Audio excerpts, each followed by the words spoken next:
ನಟ ಶಿವರಾಜ್ ಕುಮಾರ್ ಅವರಿಗೆ ಕರೆ ಮಾಡಿದ್ದಾರೆ ಸಿಎಂ ಸಿದ್ದರಾಮಯ್ಯ. ಗುಣಮುಖರಾಗಲಿ ಅಂತ ಹೇಳಿ ಸಿಎಂ ಸಿದ್ದರಾಮಯ್ಯ ಹಾರೈಸಿದ್ದಾರೆ.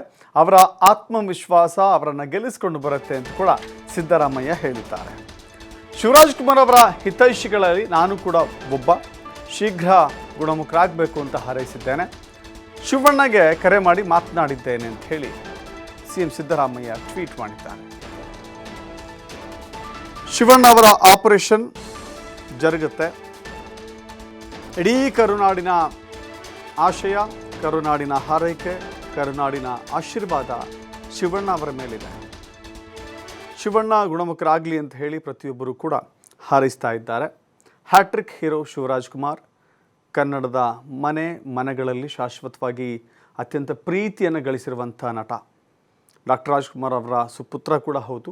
ಜೊತೆಗೆ ಅವರ ನಟನೆಯಿಂದ, ಅವರ ಗುಣದಿಂದ, ವರ್ತನೆಯಿಂದ, ಅವರ ನಡವಳಿಕೆಯಿಂದ ಎಲ್ಲರಿಗೂ ಕೂಡ ಇಷ್ಟ ಶಿವಣ್ಣ ಅಂತ ಹೇಳಿದ್ರೆ. ಸೊ ಹೀಗಾಗಿ ಶಿವಣ್ಣ ಅವರು ಆಸ್ಪತ್ರೆಗೆ ತೆರಳಿದ್ದಾರೆ. ಅಮೇರಿಕದ ಮಿಯಾಮಿ ಆಸ್ಪತ್ರೆಯಲ್ಲಿ ಅವರಿಗೆ ಶಸ್ತ್ರಚಿಕಿತ್ಸೆ ಆಗತ್ತೆ. ನೋಡಿ, ಶಸ್ತ್ರಚಿಕಿತ್ಸೆ ಆದಮೇಲೆ ಅವರನ್ನು ರೆಸ್ಟಿಗೆ ಕೊಡಲಾಗತ್ತೆ. ಅಂದರೆ ರೆಸ್ಟ್ ಮಾಡಬೇಕಾಗತ್ತೆ. ಯಾವುದೇ ಆಪರೇಷನ್ ಆದರೂ ಕೂಡ ರೆಸ್ಟಿಗೆ ಒಳಪಡಬೇಕಾಗತ್ತೆ. ಹಾಗೆ ಶಿವಣ್ಣ ಕೂಡ. ಶಿವಣ್ಣ ಆಸ್ಪತ್ರೆಗೆ ದಾಖಲಾಗಿದ್ದಾರೆ. ಮಿಯಾಮಿ ಆಸ್ಪತ್ರೆಗೆ ತಲುಪಿದ್ದಾರೆ. ಕರ್ನಾಟಕದಿಂದ ಹೋಗುವಾಗಲೂ ಕೂಡ ಅನೇಕ ಜನ ಶಿವಣ್ಣ ಪ್ರೀತಿ ಪಾತ್ರ ಶಿವಣ್ಣ ಗುಣಮುಖರಾಗಿ ವಾಪಸ್ ಬರಲಿ ಅಂತ ಹೇಳಿ ಮನವಿ ಮಾಡಿಕೊಂಡ್ರು, ದೇವರಲ್ಲಿ ಕೋರಿಕೊಂಡಿದ್ದಾರೆ. ಈಗಲೂ ಕೂಡ ಶಿವಣ್ಣ ಗುಣಮುಖರಾಗಬೇಕು, ಮತ್ತು ಆರೋಗ್ಯದಿಂದ, ಚೈತನ್ಯದಿಂದ ಕರುನಾಡಿಗೆ ಮರಳಬೇಕು, ಮತ್ತಷ್ಟು ಮಗದಷ್ಟು ಸದಭಿರುಚಿಯ ಚಲನಚಿತ್ರಗಳನ್ನು ನಮಗೆ ಕೊಡಬೇಕು ಅಂತ ಹೇಳಿ ಎಲ್ಲರೂ ಕೂಡ ಅತ್ಯಂತ ಪ್ರೀತಿಯಿಂದ ಕಾಯ್ತಾ ಇದ್ದಾರೆ. ಇವತ್ತು ಸಿಎಂ ಸಿದ್ದರಾಮಯ್ಯ ಅವರು ಕೂಡ ಶಿವಣ್ಣ ಅವರಿಗೆ ಫೋನ್ ಮಾಡಿ ಮಾತನಾಡಿದ್ದಾರೆ.